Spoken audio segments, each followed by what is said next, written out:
berada di dalam kekudusannya, dan kita tidak hidup, hidup kita tuh tidak binasa melainkan beroleh hidup yang kekal. Next boleh Kak.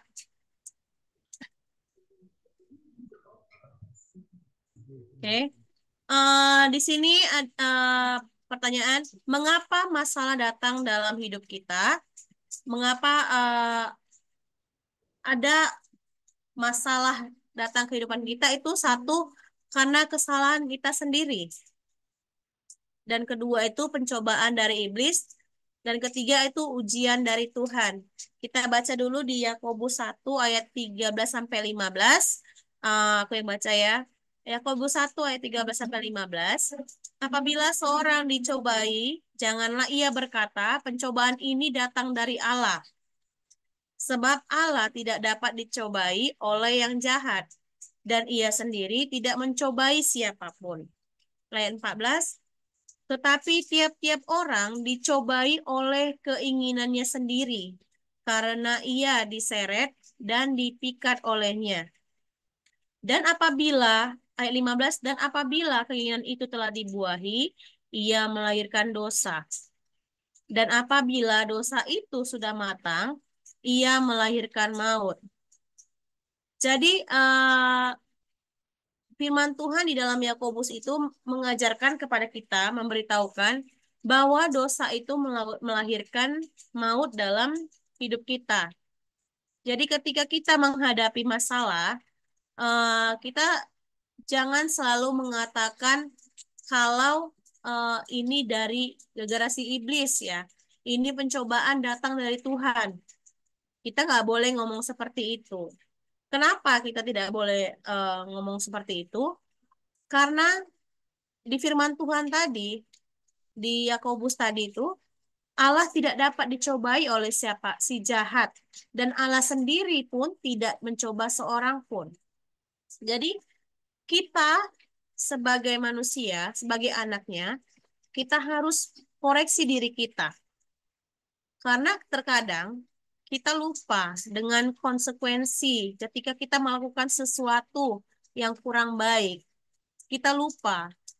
Kita eh, kita itu hanya melakukan saja, kita tidak ingat, tidak kita tidak ingat konsekuensi ketika kita melakukan yang kurang baik dalam hidup kita, dan ketika kita mengambil keputusan yang tidak baik.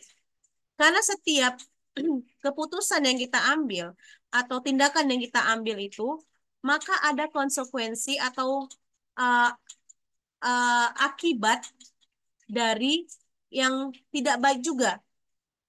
Ya, kalau kita mengambil keputusan yang tidak baik, maka konsekuensi yang kita terima juga tidak baik. Jadi, marilah kita koreksi diri kita, dan sebelum kita mengambil keputusan atau tindakan, kita itu harus terlebih dahulu mengkoreksi, mengetahui bagaimana diri kita. Maka setiap keputusan yang kita ambil itu akan memberikan konsekuensi, akan menjadi yang baik kepada diri kita sendiri.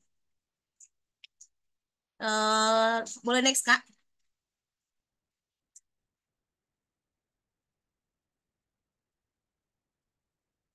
Oke. Ketika kita punya masalah, kalau bukan karena kesalahan sendiri, bisa jadi pencobaan dari si iblis. Kita baca di 1 Petrus ayat 5 sampai 8. Sadarlah dan berjaga-jagalah. Lawanmu si iblis berjalan keliling sama seperti singa yang mengaum-ngaum dan mencari orang yang dapat ditelannya. Jadi dalam 1 Petrus 5 ayat 8 ini menjelaskan bahwa kita sebagai anak-anak Tuhan, sebagai anak-anak kita orang yang sudah diselamatkan oleh Tuhan, kita harus berjaga-jaga.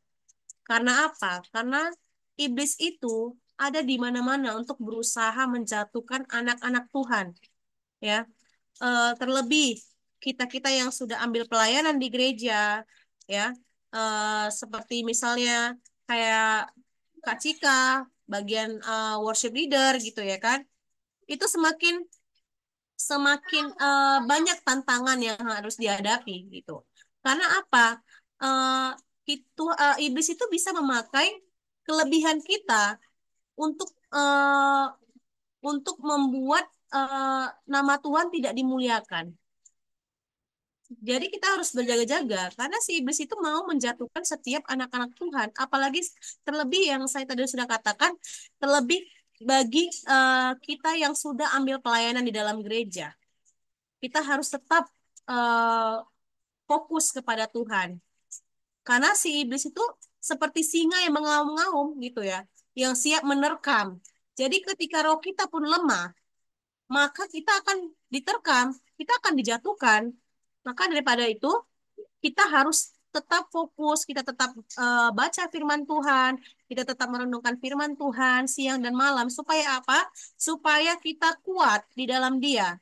Supaya kita tidak bisa eh, ditelan oleh si iblis atau dijatuhkan oleh si iblis. Karena tujuan si iblis ini adalah menjatuhkan anak-anaknya, menjatuhkan anak-anak Tuhan. Jadi seperti juga eh, banyak pelayan-pelayan Tuhan yang jatuh karena pelayanannya sendiri. Contohnya misalnya ada mungkin dia lebih mengutamakan pelayanannya di gereja daripada keluarganya, ya. Dan itu sudah menjadi salah satu yang membuat dia itu dalam pelayanan itu tidak lagi untuk Tuhan gitu. Dia hanya untuk melakukan untuk diri sendiri. Karena apa? Karena sebenarnya pelayanan yang nomor satu itu adalah keluarga gitu ya. Tapi dia hanya fokus untuk pelayanan-pelayanan, tapi keluarganya tidak diperhatikan. Itu sama saja dengan bohong gitu ya. Dan ini iblis sangat menyukai orang-orang seperti ini. Makanya kita harus juga tahu kita saat kita pelayanan, kita tahu memberikan waktu kita untuk pelayanan, memberikan waktu kita untuk keluarga, semuanya harus seimbang gitu. Maka hidup kita itu tetap di jalannya Tuhan gitu. Jadi setiap kelebihan kita itu tetap dipakai untuk memuliakan nama Tuhan. Next slide, Kak. Dan ketika kita mendapat intimidasi dari iblis, kita harus tengking dan memperkatakan bahwa kita sudah minta ampun dan sudah diampuni. Jadi terkadang di saat kita pelayanan, terkadang ada suara-suara yang eh, seperti kayak mengingatkan kita, kamu itu orang berdosa, kamu itu eh, masa lalumu itu seperti ini, kamu tuh tidak eh, gimana ya, kamu itu tidak boleh ke pelayanan, kamu nggak sesuai gitu kan, kamu itu dulu seperti ini. Jadi setiap intimidasi itu, intimidasi yang kita dengar, kita tuh harus harus tengking dan kita harus memperkatakan bahwa kita sudah diampuni oleh Tuhan, bahwa kita sudah minta ampun sama Tuhan. Jadi kita tidak akan mengingat setiap apa yang sudah kita lakukan di masa lalu kita. Ketika kita mendapat intimidasi dari iblis, kita harus ingat bahwa Tuhan mengasihani kita dan hidup kita berharga bagi Tuhan. Ya, jangan kita fokus kepada uh, apa yang sudah iblis maksudnya sesuatu yang tidak yang kita dengar itu nggak bagus gitu ya. Jangan kita fokus kepada itu, tapi fokuslah bahwa Tuhan itu mengasihani kita. Tuhan bahwa hidup kita itu berharga bagi Tuhan. Kita baca di Mazmur 27 ayat 10, sekalipun ayahku dan ibuku meninggalkan aku, namun Tuhan menyambut aku. Itulah begitu baiknya Tuhan bagi kita ya. Jadi kita itu harus ingat setiap apapun masa lalu kita, background kita, kalau kita mau melayani Tuhan, tetap aja melayani Tuhan. Jangan kita ingat setiap kejadian yang sudah berlalu, atau kita tidak pantas, sepertinya kita tidak pantas untuk melayani Tuhan karena mungkin ada background kita yang tidak baik, atau masa lalu kita yang tidak baik dan kita tidak mau kita fokus kepada itu, ya, tapi ingat saja bahwa Tuhan itu sudah mengasihani kita, bahwa hidup kita itu berharga bagi Tuhan. Karena Tuhan itu tetap menyambut kita bagaimanapun kita, keadaan kita, situasi kita. Tuhan selalu menyambut kita, ya. Kita ini adalah biji matanya Allah. Kita berharga bagi Tuhan, ya. Setiap setiap intimidasi yang datang dari iblis, marilah kita lawan dengan firman Tuhan. Dan pastinya kita harus juga penuh dengan firman Tuhan. Karena kalau kita tidak penuh dengan firman Tuhan, bagaimana kita ingin melawan intimidasi itu? Jadi, marilah kita merenungkan firman Tuhan ini siang dan malam. Jangan lupakan firman, karena merenungkan firman Tuhan itu sangat-sangat mempengaruhi hidup kita. Karena iblis itu akan berusaha menjatuhkan orang-orang yang sungguh-sungguh mengikut Tuhan. Yang sungguh-sungguh mengikut Tuhan, ya. Jadi walaupun kita bilang, aku nggak mau lah sungguh-sungguh mengikut Tuhan, karena mungkin kita uh, istilahnya ada kayak rasa jenuh atau gimana pun kan. Jangankan kita tidak yang tidak mau sungguh-sungguh ikut Tuhan, yang sungguh-sungguh ikut Tuhan aja iblis mau menjatuhkan, apalagi yang tidak sungguh-sungguh ikut Tuhan. Iblis itu tetap akan menjatuhkan kita gitu. Jadi tetaplah eh, ingat, tetaplah berfokus bahwa hidup kita itu berharga bagi Tuhan. Tetaplah kita percaya bahwa kita ini biji matanya Allah, biji matanya Tuhan. Jadi kita tetap sungguh-sungguh ikut Tuhan agar hidup kita tidak bisa gampang untuk dirubuhkan, agar hidup kita tidak gampang dijatuhkan oleh iblis. Next, Kak.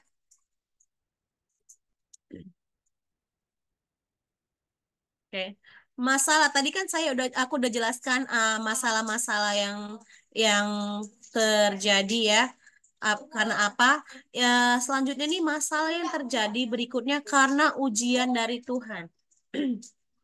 Dari Ibrani 12 mengatakan bahwa Tuhan mengajar orang yang dikasihinya dan Tuhan memberikan ganjaran kepada kita ketika Allah memperlakukan kita sebagai anak. Jadi dari Ibrani 12 itu bagaimana, mungkin Kak Cika udah tahu lah ya kan, sebagai orang tua ya kan, gimana kita sayangnya kepada anak kita gitu ya. Kita sayang anak kita bukan eh, dia melakukan kesalahan kita tetap membela, tapi ketika dia melakukan kesalahan, yang kita lakukan apa? Kita akan memarahi dia, atau mungkin kalau misalnya kesalahannya sudah sangat fatal, mungkin kita akan main tangan mungkin ya. Kita ambil seperti aku juga sama anak-anak, kalau memang kesalahan mereka sudah fatal, aku bakalan melibas mereka gitu ya, mukul mereka pakai misalnya pakai hanger, aku pukul kakinya supaya apa? Bukan karena aku benci sama mereka, tapi supaya mereka tahu bahwa apa yang mereka lakukan itu tidak baik, ya. Agar mereka juga ke depannya akan berpikir, akan tahu, oh, orang tuaku memarahi aku melakukan ini, berarti ini tidak baik. Itu akan diingatnya. Seperti itu juga lah Tuhan Bapa kepada kita. Terkadang Tuhan itu menegur kita, ya. Karena apa? Karena kita itu adalah anak-anak yang dikasihinya.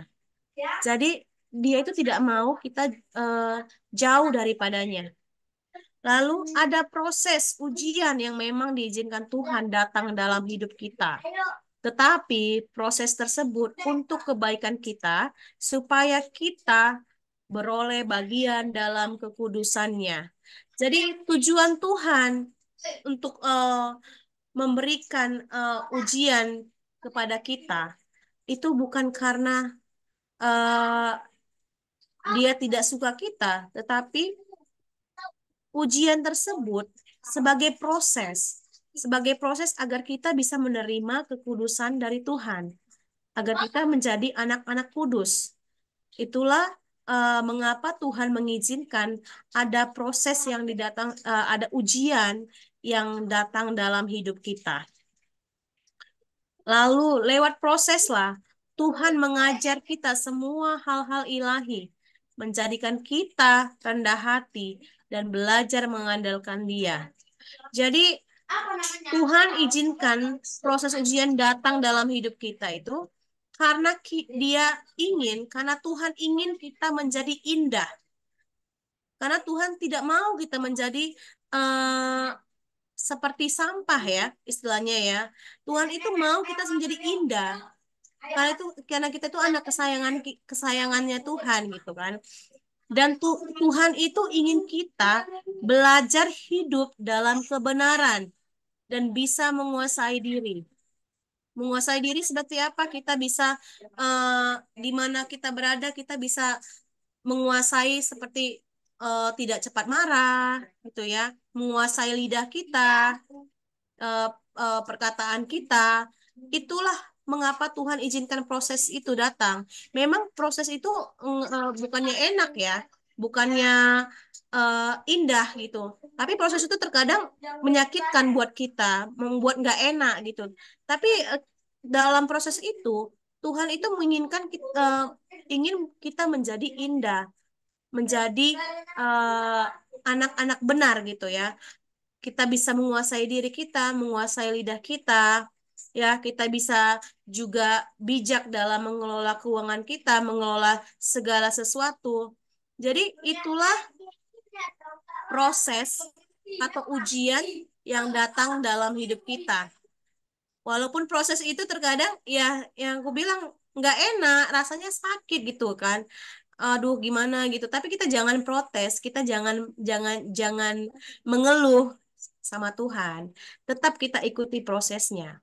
Karena dari proses itu akan ada hasil yang baik, akan ada akhir yang baik dari proses yang ujian yang diberikan Tuhan kepada kita. Oke, next Kak. Oke, kesimpulannya, jangan mengeluh, tapi bersyukurlah, lihatlah kebaikan Tuhan. Jadi dalam setiap ujian-ujian yang datang kepada kita, dalam seperti atau ganjaran-ganjaran dari Tuhan yang datang dari kita kepada kita, kita jangan mengeluh, jangan eh, bersungut-sungut.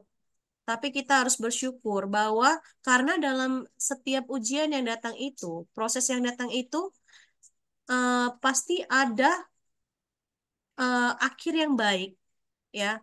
Kita bersyukur bahwa dari proses itu menyatakan bahwa Tuhan itu peduli dengan kita, bahwa Tuhan itu baik dengan kita, ya. Jadi tetap fokus eh, akan kebaikan Tuhan dalam hidup kita. Lihatlah kebaikan Tuhan. Yang kedua, waktu kita sedang diproses, jangan protes, jangan lari dari proses, jangan bersungut-sungut.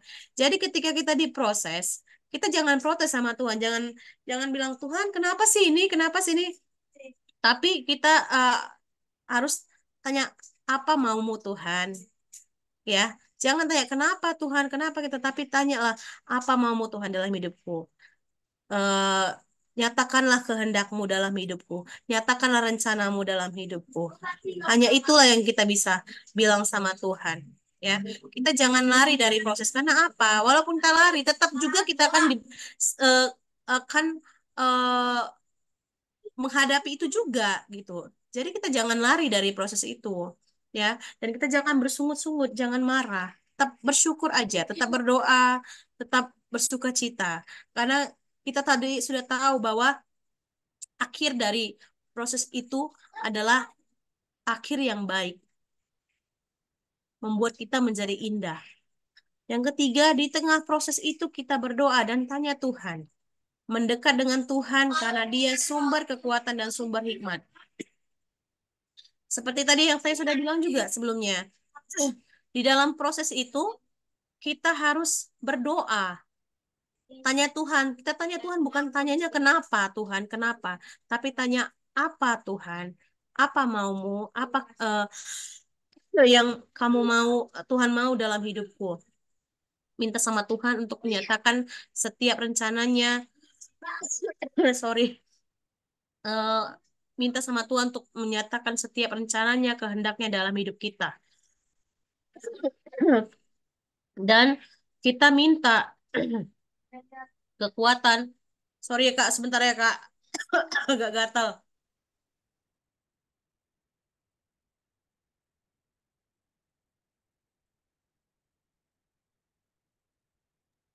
Maaf ya. Aku lagi flu soalnya. Aduh. Aduh. Tiba-tiba gatal. Aduh. Maaf ya, sebentar, sebentar, sebentar. Misalkan nggak hatinya gatal nggak apa-apa sih.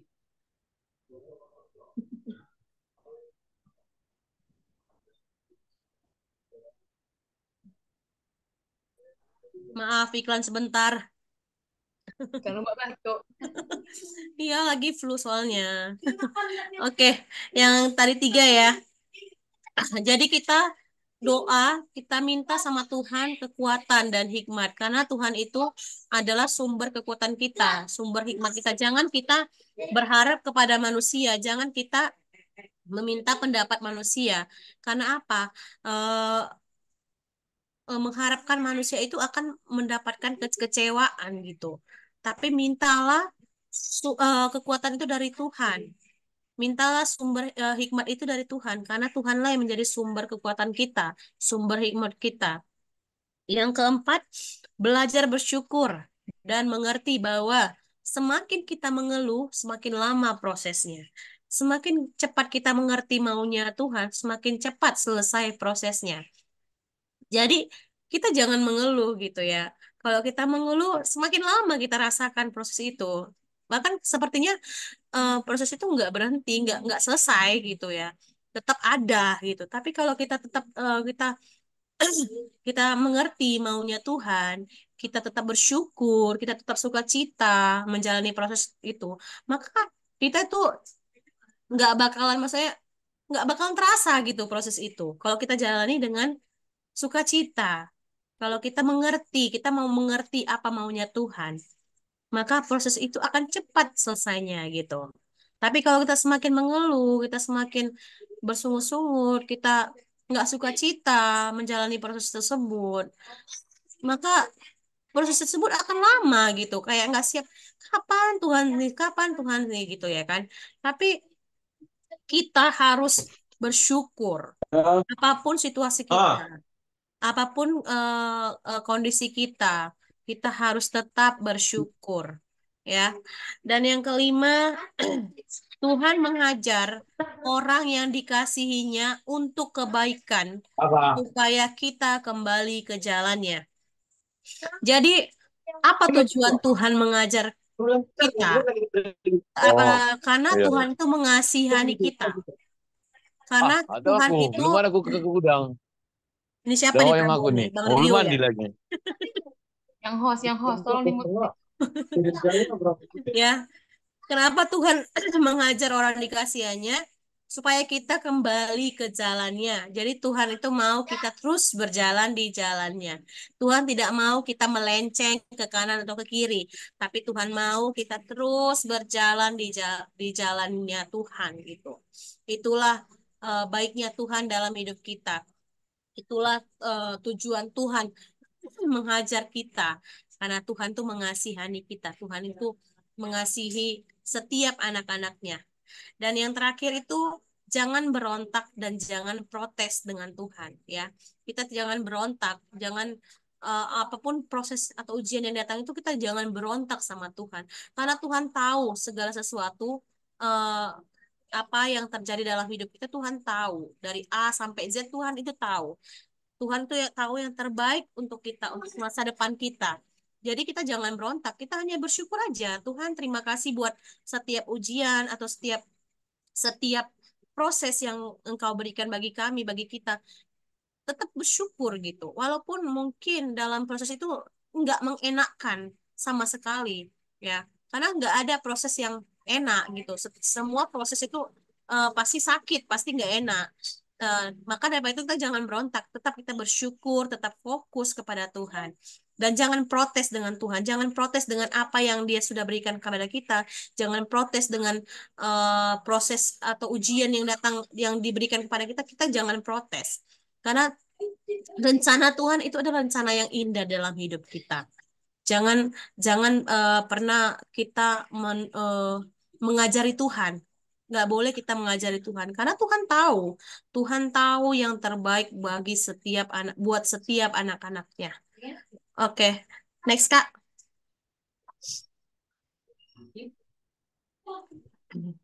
Oke, kita masuk ke dalam diskusi. Yang pertama, hal apa dalam hidupmu yang sudah Tuhan proses? Dan yang kedua, proses Tuhan dalam hidupmu yang pernah terjadi karena kesalahan sendiri. Bagaimana prosesnya dan apa pesan yang didapat? Oke, aku serahkan sama Kak Cika. Hai, thank you buat Oke, sharingnya hari. Kak. Maaf ya, hari ini nggak banyak dan banyak distraction. Iya, ya. Tadi pakai acara mati lampu lah, kenapa gitu? Apa, it's okay. Tapi firman Tuhan nggak akan pernah gagal.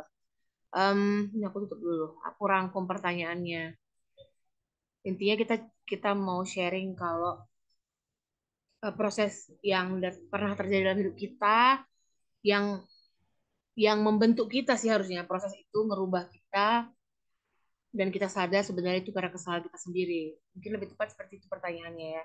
Terus by the way ini ada yang masuk pertanyaan ke link itu yang berhubungan dengan hari ini. Tapi sebenarnya link itu aku buka seminggu untuk nanti kita Q&A sama Pastor Kelly sebenarnya, guys. Tapi nanti aku buka aja pertanyaannya. Dia nanya gini soalnya, aku nggak tahu siapa yang nanya ya. Kalau pencobaan itu nggak diizinkan Tuhan, jadi kenapa ada dua bapak kami gitu kan? Tadi mana tadi handphone? Nah, tapi kita ini dulu lah. Mana kamera kan? Buka dulu ya. Nggak ada yang buka kamera. Ah, masih hidup kan? Masih sehat? Gimana proses Tuhan dalam hidup kalian? Ada yang mau sharing duluan? Kah kira-kira yang membentuk kalian gitu ya? Kayak kalau aku proses yang terberat yang paling penting ngerubah aku tentang tentang orang-orang di dunia ini misalnya khususnya ketika ketika aku pertama kali itu em, mama aku meninggal terus habis itu bapak aku dalam kondisi sakit itu pertama kalinya aku merasakan kenyataan pahit dunia ini bahwa ternyata keluarga tinggallah keluarga gitu sih nggak ada yang nolongin aku ternyata gitu loh ternyata ternyata mengandalkan ke manusia itu benar-benar ujungnya kekecewaan. Memang finally Tuhan kirim orang-orang untuk menolong aku. Tapi maksudnya terkadang pada yang aku pelajari adalah dari momen momen Tuhan memproses aku itu bahwa kalau kita ngandelin manusia pasti ujungnya kecewa. Jangan pernah ngandelin manusia. Jadi kalau apa namanya sejak itu aku mulai ngerti bahwa memang nggak boleh minta tolong, nggak boleh mencari bantuan dan bahkan nggak boleh mengandalkan manusia gitu. Bahkan keluarga terdekat sekalipun. Karena ujungnya kita bakal apa ya kecewa karena itu tidak sesuai dengan ekspektasi kita dia bakal nolong kita nih gitu jadi aku ngerasa waktu itu proses itu ya jelas cukup berat lah ya ngesot-ngesot kali tapi yang aku dapatkan itu adalah benar-benar count on Jesus benar-benar nyandarnya sama Tuhan aja gitu jadi ngelihat setiap hari sampai hari ini aku ada pun aku ngerasa benar-benar itu karena benar-benar Tuhan baik lah. Kalau proses karena kesalahan aku pasti ada juga banyak. Tapi paling penting aku ngerasa perubahan mindsetku waktu di proses Tuhan waktu itu adalah aku ngelihat manusia itu adalah benar-benar bahwa manusia itu adalah apa ya kita manusia semuanya nggak ada yang bisa dipegang ngomongnya gitu jadi hanya Tuhan lah yang bisa kita pegang firmannya tidak akan pernah berubah firmannya itu ya dan amin apa yang dia bilang pasti dia kasih apa yang dia janjikan pasti dia berikan tinggal kita tiap hari ngomong sama dia tiap hari minta sama Tuhan supaya janjinya itu benar-benar kita dapatkan dalam kehidupan kita itu sih kalau aku bagaimana dengan kalian aku mau dengar dulu suara yang jarang-jarang Nike lah dulu, Nike. How are you? Apa kabar? Lagi di mana? Apakah available untuk sharing? Halo Kak, Sehat, baik, buka apanya. sehat. Aduh, Bagaimana proses Tuhan dalam hidupmu?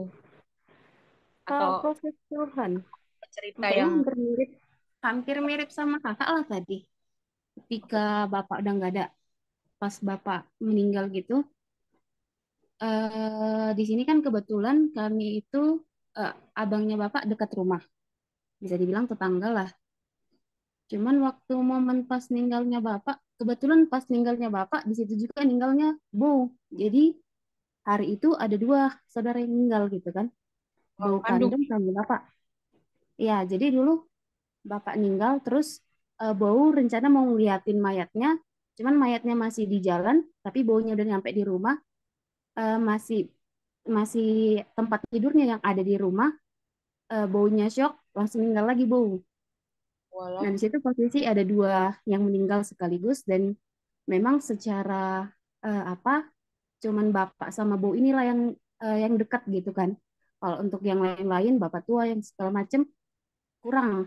Nah, jadi waktu momen itu mereka itu semua saudara itu nggak terlalu dekat gitu.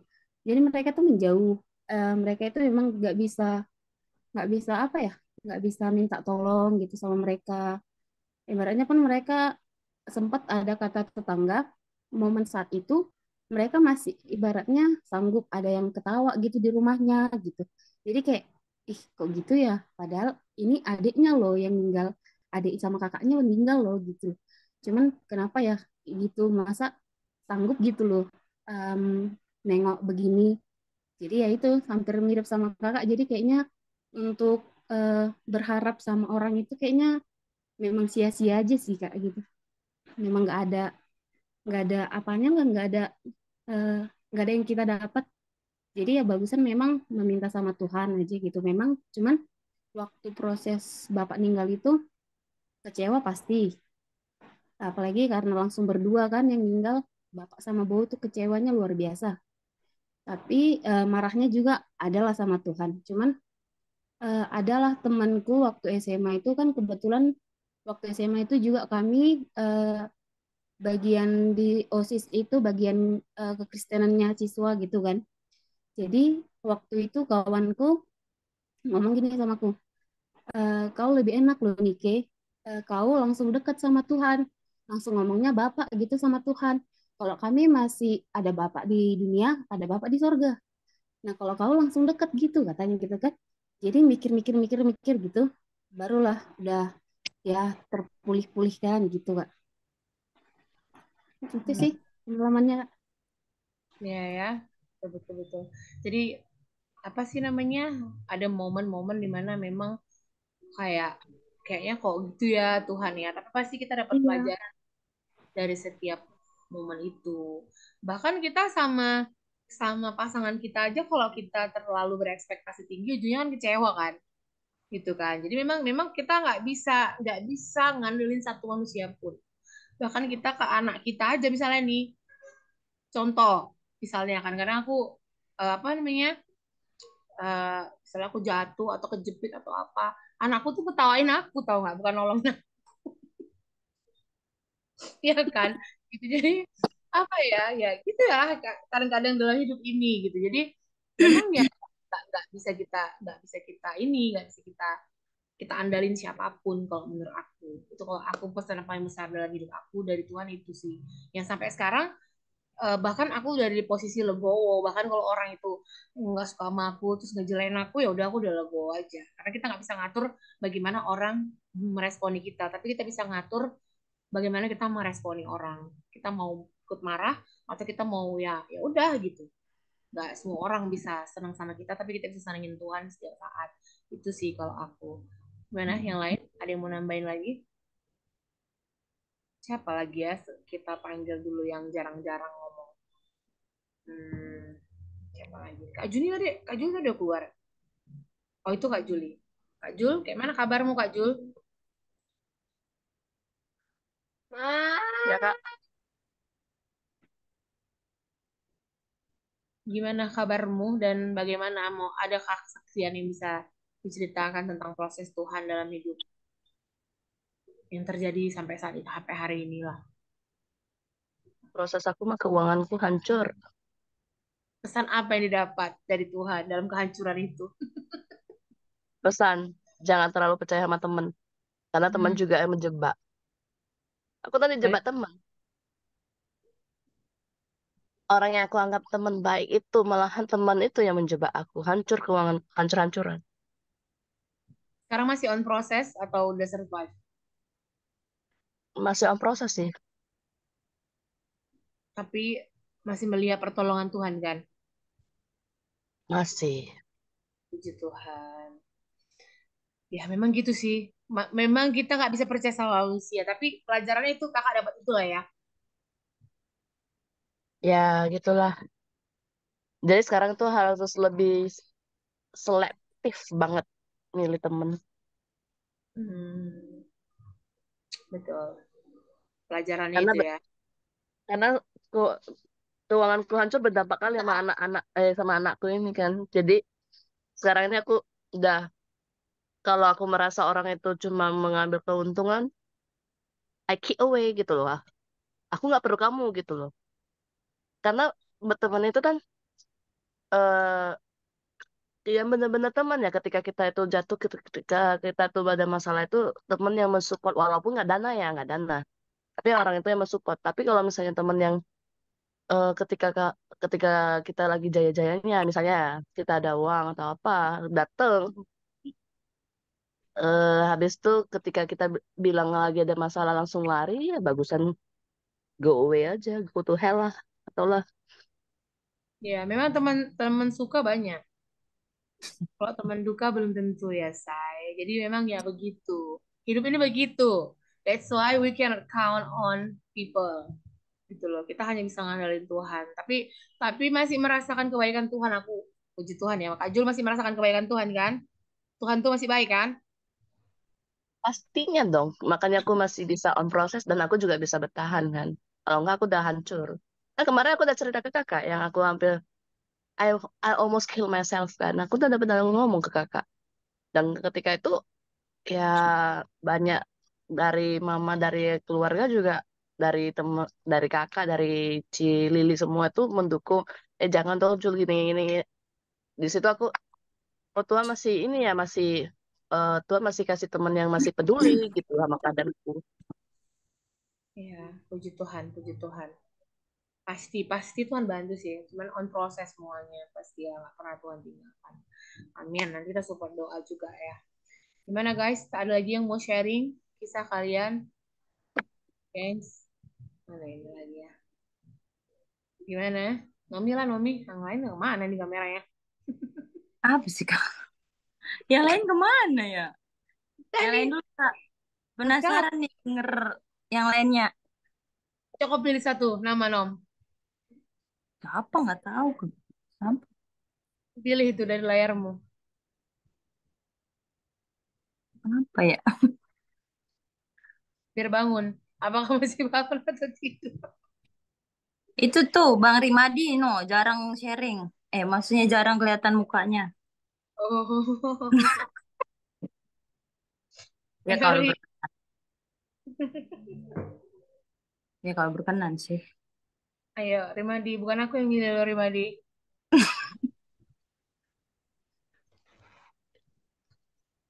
Nah, itulah. Apa?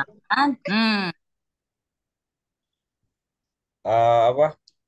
Gak terlalu apa sih kak? Kak terlalu menarik kalau dari akunya kak Ya proses dari ampun. Tuhan. Masa? Jadi yang lain dulu dah. Aku kayaknya mirip-mirip sama Kak Cika sama apa namanya sama si Dike tadi. Jadi nggak menarik kak. Mana ada cerita nggak Mirip-mirip menarik? lah. Kita lihatlah yang lebih apa mungkin ada kawan-kawan yang lain. Kayak mana ya? Aku menarik ini aku nggak tahu. Menarik ini kayak mana? Semua kehidupan menarik sih biasanya ya Kak Cik ya. Punya cerita tersendiri ya kan? Maksudnya dari perspektif lain mungkin ceritanya karena sama juga yang Iya, proses yang kecewaan dia ya. Tuhan itu dari penyakit gitu. Aku pernah kecewa sama Tuhan karena penyakit. Jadi Hmm. karena ditinggal apa eh, meninggal apa sakit akhirnya meninggal gitu gitu sih. Jadi mirip juga. Jadi kita lihat yang dari perspektif lain gitu. Karena tahu ada yang cerita lain gitu. Tapi dalam situasimu itu pesan yang kau dapat juga hampir sama gitu. Hampir sama, hampir sama. Malahan kayak ya apa benar-benar kita itu hanya bergantung sama Tuhan. Itu aja sih. Gak ada yang lain. Iya, iya, betul-betul. Pastinya hampir sama sih, cuma prosesnya beda-beda ya kan. Gimana? Iya, Lihar, proses beda. lihar, lihar. Kita panggil dulu dia. Tapi by the way Kak Cek, aku kayak apa namanya pengalamannya mirip-mirip sama Kak Jenny ya tadi ya. Kak Jenny apa Kak Juli tadi? Juli, dia tuh nama samaran, Jenny. Iya, maksudnya pernah diproses melalui keuangan juga pernah. Maksudnya keuangan kami hancur itu pernah.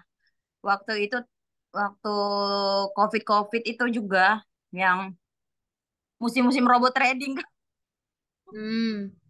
robot trading. Terus ada satu keluarga tulang lah ya, tulang. Tulang itu kayak saudara dari mama ya, dari mamanya suami aku ngajakin kan. Nah, ayolah Cok, begini gini gini gitu kan. Biasa Kak diiming-imingin. Suami aku udah berulang kali nolak nih, udah berulang kali nolak. Nggak juga dia menyerah untuk membujuk suamiku gitu kan. Hmm. Pokoknya udah berkali-kali ditolak sampai akhirnya Bapak Ken ngomong gini, nggak mungkin lah si tulang. Sampai tulang ini ngomong gini, nggak mungkin lah tulang menjerumuskan kamu kalian. Tulang cuman kasihan karena yang kerja cuman kamu katanya gitu kan. Ternyata dan nominalnya nggak gede, nggak kecil gitu loh Kak. Puluhan juga gitu loh. Nanti kamu dapat untung segini-segini gitu kan. Ya udah habis itu terjadilah deposit itu kan. Dideposit lah uang itu. Setelah dideposit, aplikasinya duar, nggak bisa sama sekali diakses. Wow. Ya, Apa ya dong? ampun. Iya Kak, nggak lama dari deposit itu coba bayangin. Aku sih ngerasa ini juga salah satu contoh Tuhan menegur ya, karena kesalahan kita sendiri. Aku Hmm. mengakuin itu kesalahan kami sendiri sih, kalau menurut aku. Karena kami kurang bijak dalam mengambil keputusan dan kurang bijak dalam melakukan sesuatu. Nah, yang menurut aku itu salah satu contoh teguran yang akibat perbuatan kita sendiri gitu loh. Dan itu supaya kita kembali ke apa Jangan yang namanya? Kembali ke yang jangan ngandalin diri sendiri tapi ngandalin Tuhan gitu kan. Setelah kehilangan uang segitu banyak ya otomatis pusing gitu kan. Tapi puji Tuhan, kami apa namanya diberikan apa ya? Itu kebaikan Tuhan juga, kami bisa kelola stres, kami bisa kelola rasa kecewa, rasa pokoknya semua menggebu-gebu jadi satu uang segitu banyak gitu loh, Kak. Kami ya pasti stres banget waktu itu, tapi kami percaya ya udah kami berdoa kan, minta maaf sama Tuhan gitu kan. Terus juga kami tetap usaha nih untuk supaya uang itu kembali, tapi ternyata uang itu nggak kembali sampai sekarang. Yang itu yang loh Kak, robot Si Wahyu Kenzo, Kakak tahu nggak? Foundernya si Wahyu Kenzo, si belum ATG gitu belum kan. sempat trading lah ya. Hilang aja uangnya. Aku bilang sama Pak Ken, pantas lah dia keluar negeri mulu, uang-uang kalian di situ. Aku bilang gitu. Ya, Hmm. cuman itu jadi salah satu poin penting lah ya. Bahkan itu keluarga sendiri gitu loh, tulang menjatuhkan dengan hal seperti itu. Ibarat kata dia sebenarnya udah profit. Kalau dia bawa orang, itu dia profit, Kak. Ternyata kami baru tahu dia dapat untung Gitu. gitu kan. Mm-mm. Yang dimana di situ juga kami kan lagi pandemi, terus itu anak kan ikut-ikut terapi dan kawan-kawannya. Ya udah dari sana kami back on track lagi lah gitu kan, ngadu sama Tuhan, gimana supaya karena ini masalah besar gitu loh, mengganggu ekonomi keuangan keluarga kami gitu, sangat-sangat mengganggu sebenarnya. Karena ibaratnya yang tadinya tertutup rapat jadi ada lubang kebocoran gitu loh, kebocoran finansial di keluarga kami. Tapi puji Tuhan setahun kemudian itu ya gitulah ya. Kayaknya kalau kita memang benar-benar ngandelin Tuhan, karena aku ngerasa sendiri gitu ya, setahun kemudian Tuhan balikin duit itu gitu loh. Dengan cara yang nggak kami, dengan cara yang di luar pikiran kami gitu loh, Kak. Ada aja cara Tuhan untuk ngasih sesuatu yang kami pikir nggak mungkin nih. Aduh, duit segitu banyak dari mana nih gitu kan. Tapi 1 tahun kemudian, puji Tuhan kami dapat jumlah uang yang hampir mendekati uang kami yang hilang itu gitu. Jadi buat kakak yang mungkin ketipu by financial, ya tetap bersyukur, tetap ngadu sama Tuhan gitu loh. Karena aku ya dari mamaku meninggal sampai aku nggak ngelakuin bapak meninggal, semua hal yang terjadi itu jadi satu pelajaran besar untuk aku bisa di titik seperti ini gitu loh. Di titik yang tidak pernah mengandalkan manusia lagi gitu. Apapun aku adukan sama Tuhan, apapun itu gitu loh. Ya, betul. Setiap omongan pasti Tuhan dengar gitu loh. Even kita dalam hati ngomong, ya Tuhan aku takut, ini kayak mana ya Tuhan, nggak cukup gini-gini. Pasti Tuhan dengar gitu loh. Bahkan aku pernah juga waktu aku di Pekanbaru ya, aku ngerasa Tuhan ini banyak banget loh Kak di mujizatnya di dalam hidup aku. Gitu kan. Aku pernah di Pekanbaru itu ya, digaji cuma gitu kan, kerja itu digaji cuma 1 juta. Terus aku kerja di sana karena mama bapak itu baru bangkrut. Jadi aku nggak berani minta uang. Sementara 1 juta sampai mana sih Kak? Bayar kosan 250.000, sisa 750.000. 150.000 lainnya itu untuk uang makan. Sisa beli sabun, belum ongkos gitu kan. Sampai akhirnya belum tanggal gajian, uangku udah habis gitu kan. Aku bingung nih mau kemana minta gitu kan. Ini salah satu cerita yang nggak akan pernah aku lupa karena bener-bener uang aku itu nggak ada. Tapi aku nggak mau minjem sama satu kosan aku. Kami di kosan berempat. Tapi aku nggak mau minjem gitu. Kenapa aku nggak mau minjem? Karena aku merasa aku punya rasa malu. Nggak ngapain minjem gitu loh. Aku pasti bisa survive gitu. Terus ternyata gaji kak dong gara-gara BPJS nggak cair kan. Gaji kami di pending. Aku makin bingung dari aku gitu. Terus aku lapar banget waktu itu Kak. Lapar, pokoknya lapar yang udah. Nah, tapi duit nggak ada sama sekali. Duit nggak ada beneran, nggak ada duit. Aku sebenarnya kalau aku pinjam sama teman satu kosan aku pasti dikasih sih sebenarnya gitu kan. Tapi aku nggak mau minjem waktu itu. Terus aku nggak mau telepon mama juga, khawatir gitu loh. Aku takut dia nyari pinjaman untuk ngirim ke aku. Sementara aku yang harusnya ngirim ke mereka gitu. Karena memang di tengah-tengah gajiku yang cuma 1 juta, aku tetap ngirim ke mereka. Kadang cuma gopek, kadang cuma 300 gitu. Terus kakak tahu nggak? Teman-teman tahu nggak aku ngelakuin apa?